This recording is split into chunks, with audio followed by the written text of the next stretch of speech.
Well, you guys didn't come here to hear me talk today. We've got some really good stories. I'm going to start out by inviting Mary Benson forward, and she's going to tell us a little bit about the Thanksgiving dinner and how God has shown up during those dinners. Good morning. Well, as someone, it was Jason Dvorak who said, we've been doing this mission trip 13 years. And I'm thinking, well, how long have I been busy with Thanksgiving? And I think it's been something like 15, 16 years I've been helping the Melsters. Okay. In fall of 1982, Helen and Toby Melster were owners and operators of the Maple Leaf Restaurant. Helen had many patrons who came in every day for their meal. As Thanksgiving approached, she asked those patrons asked them where they were having Thanksgiving dinner. And the majority of them said, we're going to be home alone. Well, being the kind Christian people they are, the first community Thanksgiving dinner served was at no cost to anyone, to all who wanted to come. The restaurant was full. Approximately 120 people came for Thanksgiving lunch, and with many of them leaving a donation to help with the cost of the lunch. Well, wanting to keep none of the money, they donated it to projects and organizations in the community in need. Fast forward to 2023, 41 years later, the community Thanksgiving dinner continues on with the help of many community volunteers and the First Baptist Church of Hiawatha. Many of the volunteers come to help the days just ahead of Thanksgiving to help with the last-minute preparations and monetary donations. The number of meals served this year was 518, 330 carry-out and deliveries, and 188 eating in here at the church.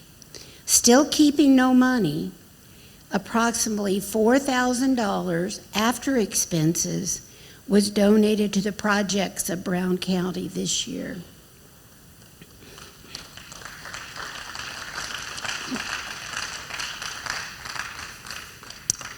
Each year we dedicate the dinner to God, trusting in the Bible verse from Philippians 4:19. And my God will supply all your needs according to the riches in his glory in Christ Jesus. He guides and directs the work of the dinner. We give it to him every year as we begin our work. The committee that does the work, we begin to prepare months in advance, trusting God to provide for this mission project. Each year we purchase the turkey early. It's been difficult last few years to really come up with the turkey. But anyway, we find it early. And this year, we had 250 pounds of turkey with really no funds yet, but God provided the donations from the community in time to meet the bill. We give God the glory and praise to the community for their willingness to donate and help to make this mission project possible and successful. And it will continue on. Our plan is for it to continue on. Thank you. Thank you so much for sharing. As I have with everyone else, I'd like to present you with that full Armor of God lapel pin. And I got to say, those of you that were here, that was probably the best turkey I've ever eaten in my life this year. So that was wonderful. Thank you so much for sharing today. Pastor Mike shared with us that when he came and he was looking around the church, and he went into the pantry in the back of the church and said, oh my goodness, what is this church doing with all these electric cookers back here that they're going to need that many? And he found out. Figured it out, yes. Thank you. There's a lot of mission opportunity that we have. So I'm just going to stop talking.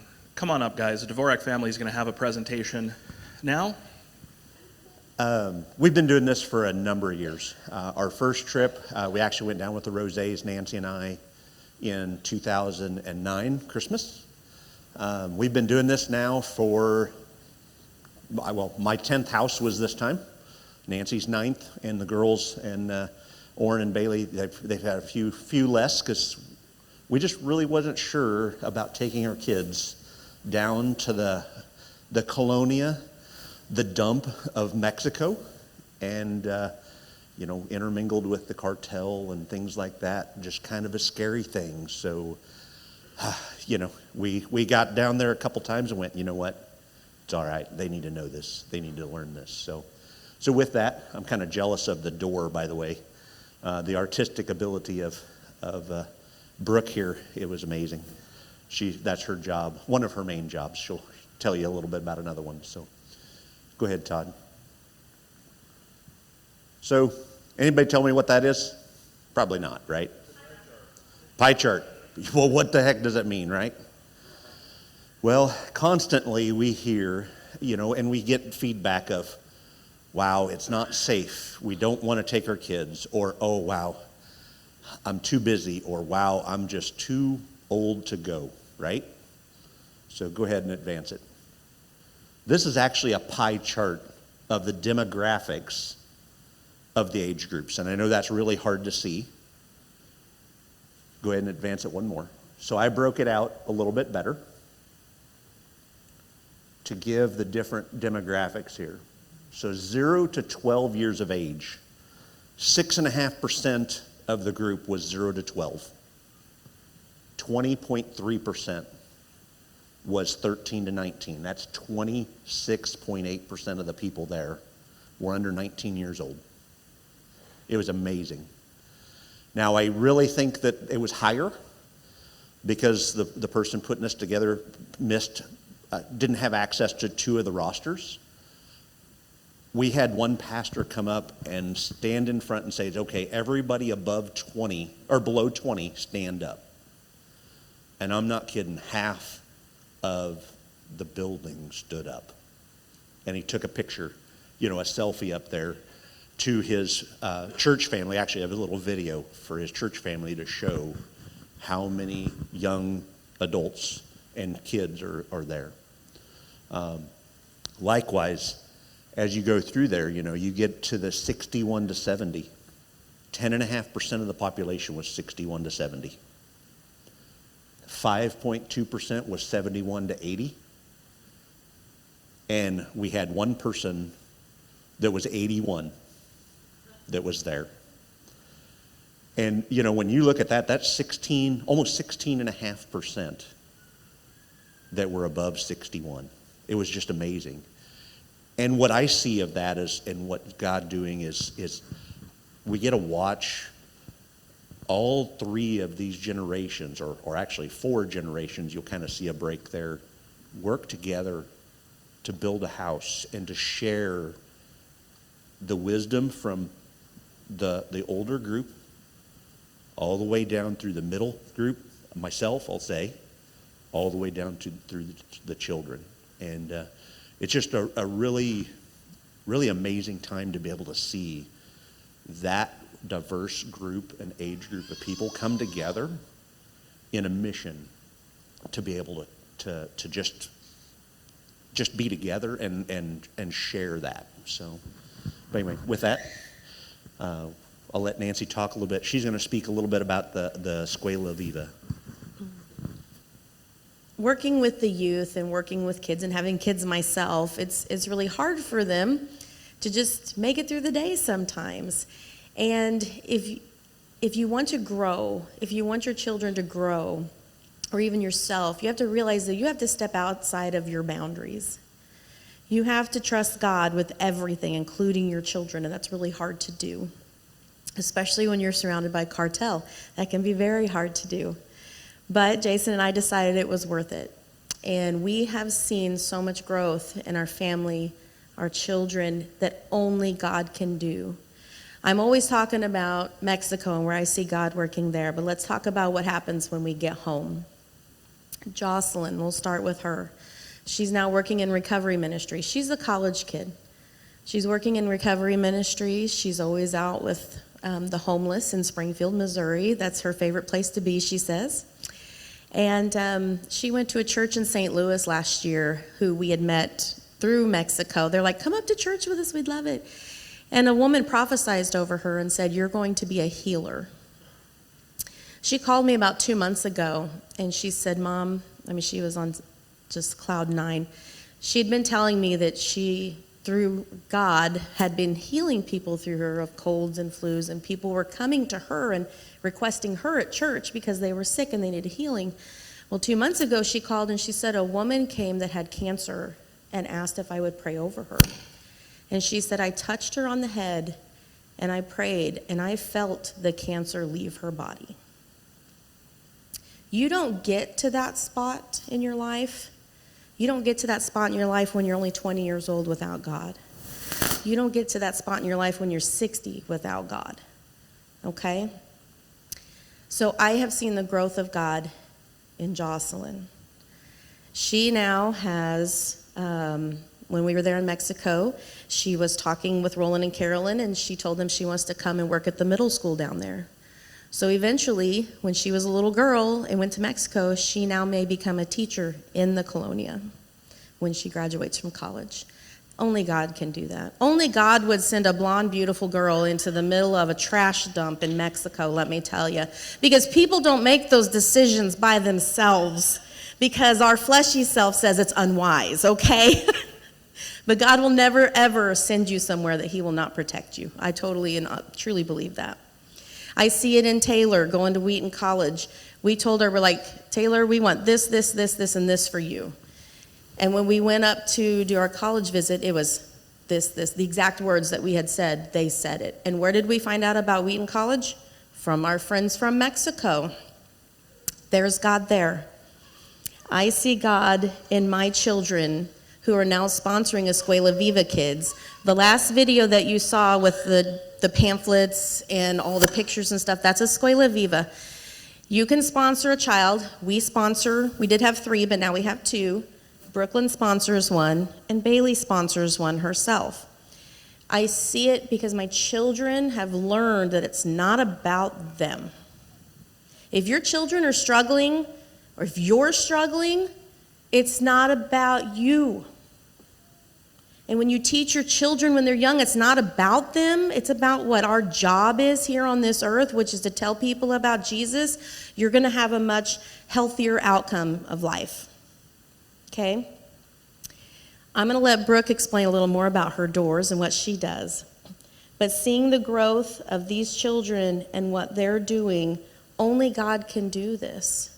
Only God can take a child and tell them it's not about you. And I hope that makes sense. All right, Terrence, you want to go first? Let Terrence go, and then we'll talk. Oh, I forgot to say, there's 915 children being sponsored in Escuela Viva right now. That's a lot of kids. And there's 3 in university. So we now have people graduating that are nurses, and we have an architect that's graduated, and we had a couple boys become electricians already. So that's the program. I see my kids working in it, and it's a God thing.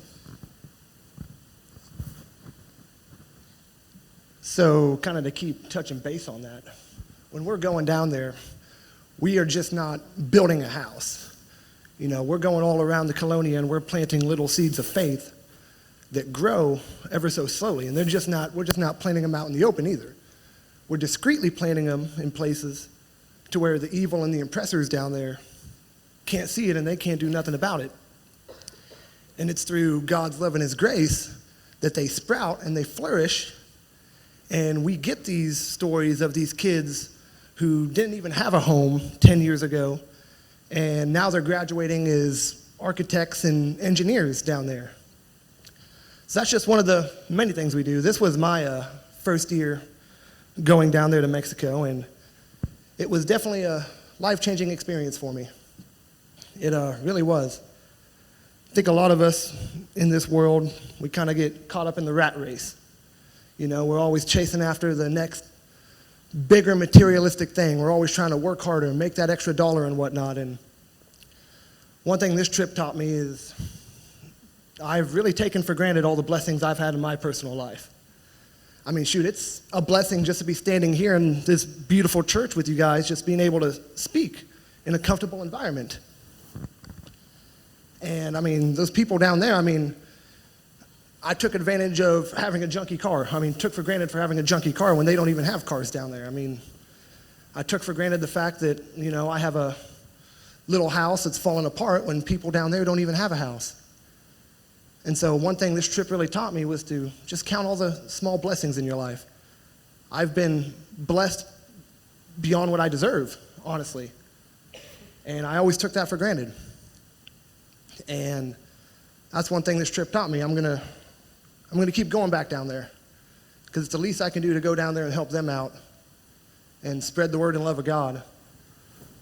The least I can do to repay him for everything he's blessed me with in my life. And I mean, it was just amazing just to see everything that's gone down there. I mean, it was an ultimate culture shock to me. I mean, we have it really good up here. We really do. I mean, it's a blessing just to be able to take a warm shower that you don't have to sit there and, I mean, when you take showers down there, of course, the water is not suitable for us. So, you know, we're sitting there having to take showers going. Because you can't get any in your mouth. You can't brush your teeth with the water down there. You can't, it'll make you sick. And the people live with that down there. They really do. And, you know, it really makes you appreciate the life we've got up here a lot more.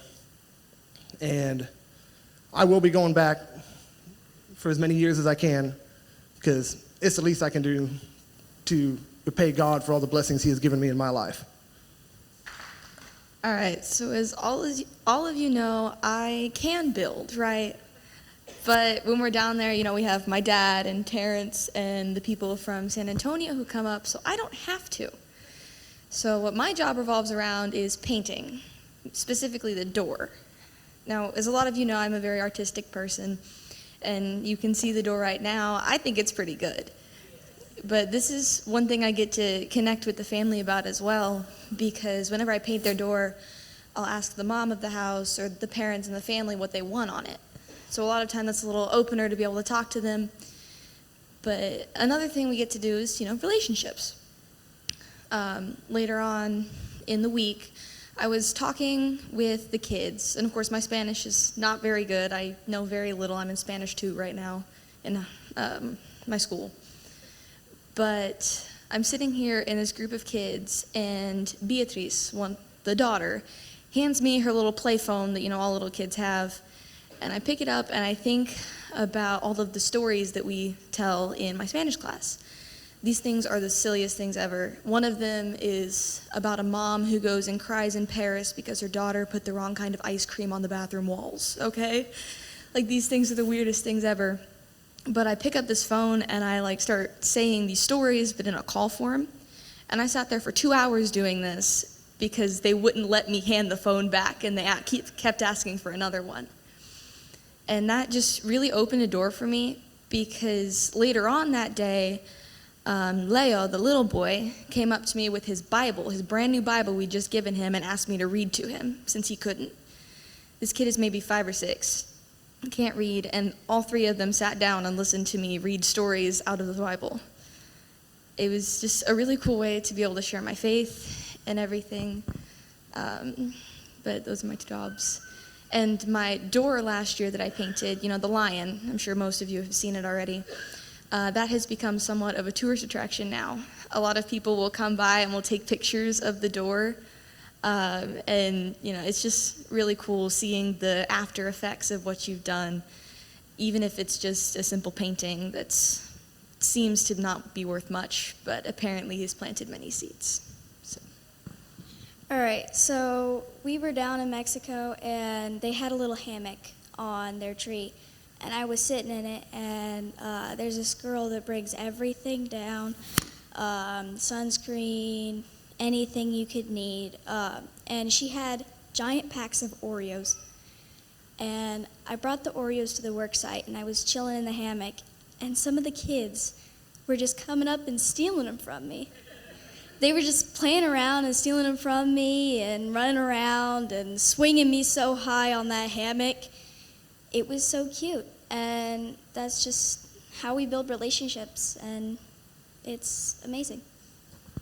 One more thing I wanted to touch base on. To go down and do this trip, you don't have to have any carpenter skills, building skills, or any of that. I think between the 15 of us, everyone participated in the painting, of course. I think only really 5 of us put up the whole structure in general. So, there's jobs for everybody to do down there, and it is just as important to go down there and love on the families and spread the word than it is to actually just put up the structure itself. So thanks for sharing, everybody. And, it kind of dawned on me, too, that a lot of times we're asked, well, what did we get out of it? And we often kind of go down there, maybe, I don't know, maybe it's self-serving a little bit or think that. And I'm super proud of Terrence, by the way. He isn't a Dvorak, by the way, in case you didn't notice. But he came down with us. It's great. But he actually learned on his first trip what it took us about 3 trips to learn. And that's to build those relationships. And it's not about what we get out of it, but it's about what they get out of it.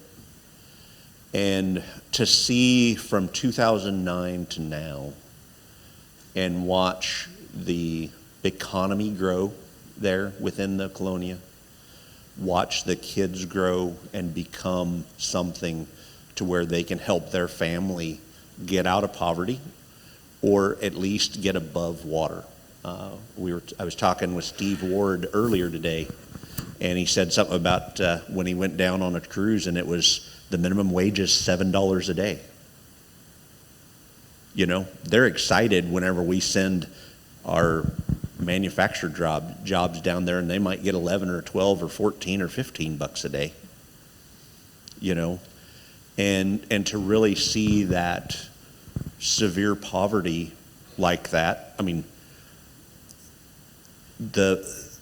the cost of living is cheaper, but it's not that much cheaper. And it's just amazing to see how they're growing in that and coming alive. You bet. Oh, she has to speak. Okay. I just want to say thank you guys so much for all your support. And I love what Pastor Mike says, that when you're a follower of Jesus, missions are not an option. They are an option, but it's a command. That's our jobs. That's our one job. We're supposed to be here telling people about Jesus. And if you don't want to go to Mexico, that's fine. If you don't want to go to Liberia, Africa, that's fine. But find something to pour into, because that's what God put us here for. Okay, guys? Thanks again. Well, first of all, I want to say thank you. Give each of you a pin. You didn't say anything, so you don't get one. Thank you very much. Thanks, you guys. There you are. Terrence, as you were up here talking, there's a verse from 1 Corinthians that you referenced. I don't know if you realize you referenced it, but you probably did. From 1 Corinthians chapter 3. This is Paul speaking. I planted the seed, Apollos watered it, but God has been making it grow. So neither the one who plants nor the one who waters is anything, but only God who makes things grow. The one who plants and the one who waters have one purpose, and they will be rewarded according to their own labor. For we are co-workers in God's service. You are God's field, God's building. Amen. Thanks, you guys.